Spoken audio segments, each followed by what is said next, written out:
So, a lot of discussion on the modes of nature and how we are bound.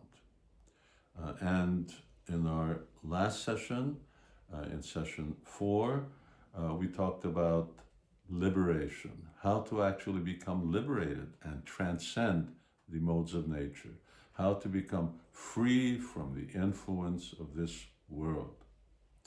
And now we're going to talk about that. So Hare Krishna, this is the beginning of part 5. And Arjuna asks a question from Krishna, because Krishna said in the verse 20, when the embodied being is able to transcend the 3 modes, Arjuna says, by which symptoms? Well, let me read the Sanskrit. Kerlingas trigunan etan atito bhavati prabho kim achara katam chaitam trigunan ativartate. So Arjuna inquired, my dear Lord, by which symptoms is one known who is transcendental to the 3 modes? What is his behavior, and how does he transcend the modes of nature? Well, Arjuna asks 3 questions. He says, what's the symptoms of someone who's transcended? Up to now, Krishna has been talking about the symptoms of those in goodness, passion, and ignorance. What is his behavior? How does he conduct himself? And how do you do it?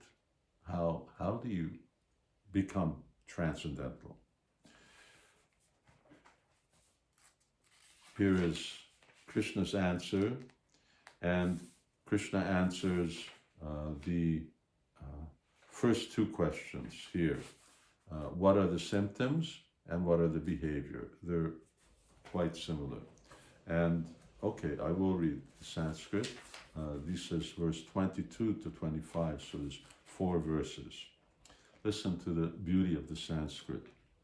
Shri Bhagavan Uvacha, Prakasham cha pravritim cha moham eva chapandava nadveshti sam pravrittani nanivrittani kankshati udashina vadashino gunaryo na vichalyate gunavartanti devam yovyatitashti nangate samadukha sukha swasta samandoshtashva kanchana tulya priya pirodiras tulya nindatma samstuti mana pamanano tulyas tulyo mitrari pakshayo sarvaramba parityagi gunatita sauchate.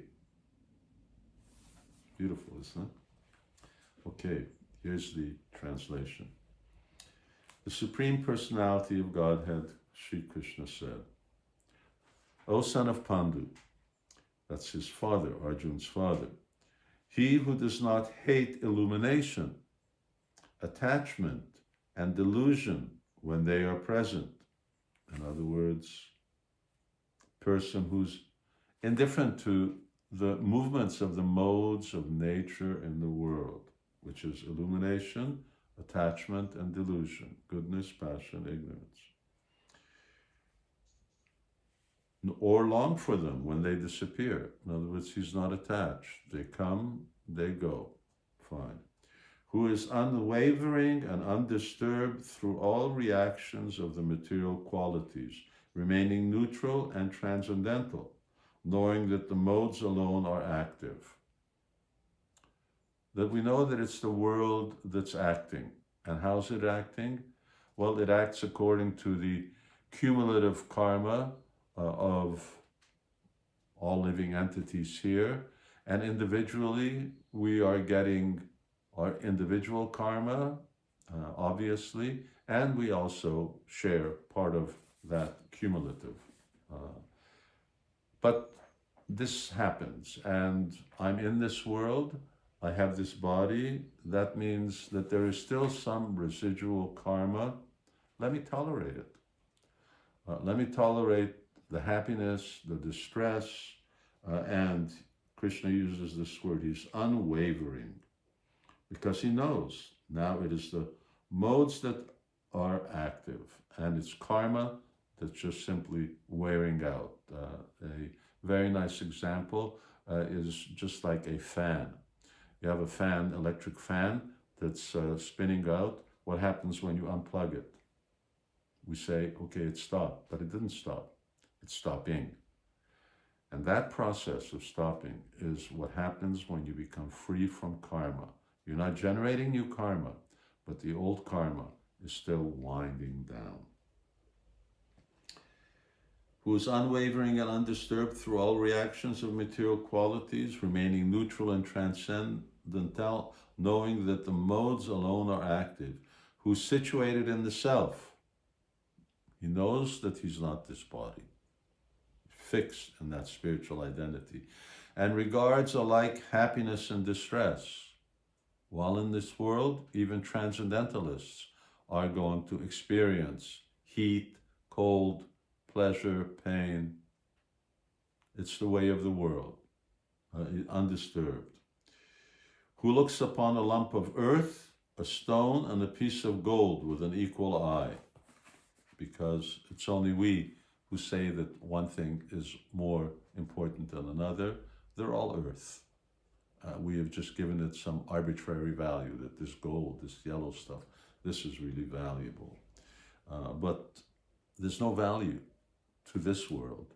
Therefore, why should I give value to gold? The value is attaining perfection.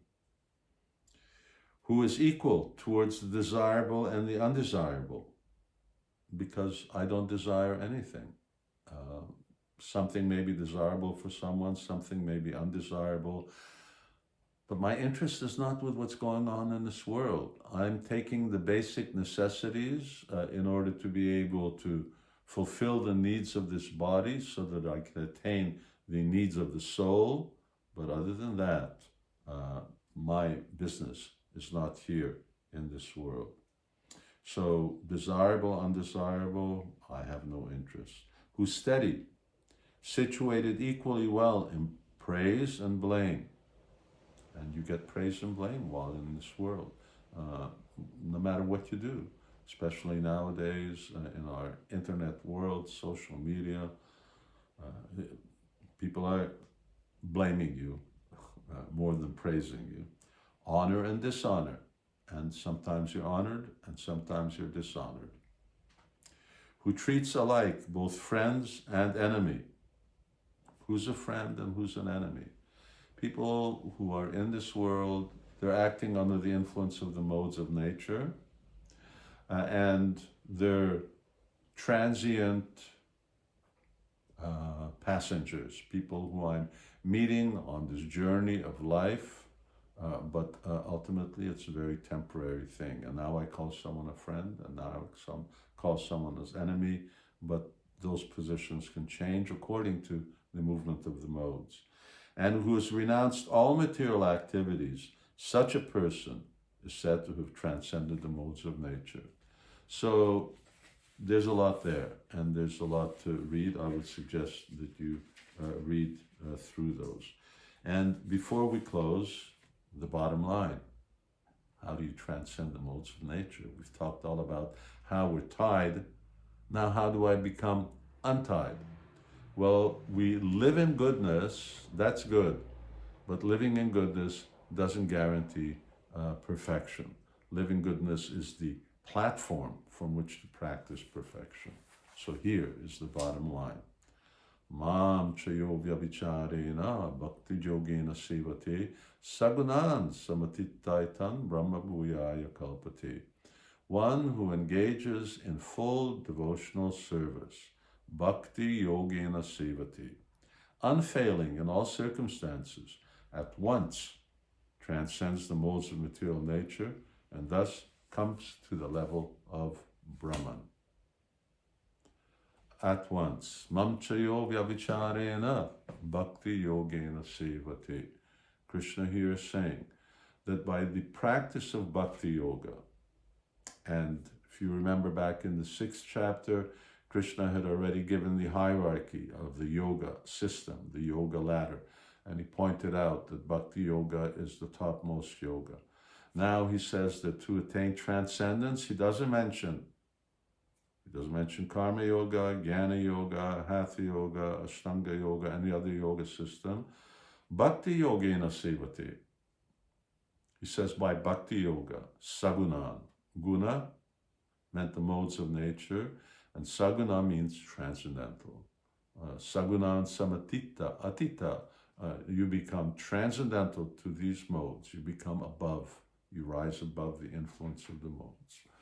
So this is what we want to achieve. And the purpose of Bhagavad Gita is to make us understand how we're bound, to show us how we can become liberated by the practice of Bhakti Yoga. And of course, the entire Bhagavad Gita is about Bhakti Yoga.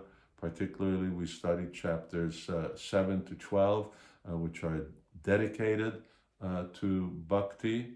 And what is the way to practice Bhakti in this day and age? Well, it starts by chanting the Hare Krishna mantra. And by reading the Bhagavad Gita, our devotional activities are given a specific direction. Chanting, hearing, engaging in acts of worship, these living in the meantime in the mode of goodness, living according to the mode of goodness, but by practicing Bhakti Yoga, it raises the mode of goodness to spiritual goodness. And I started off by explaining that there are two kinds of goodness: the goodness of this world, the relative goodness, and the absolute goodness of transcendence. And we want to go from this goodness to that goodness. And it's possible by Bhakti Yoga.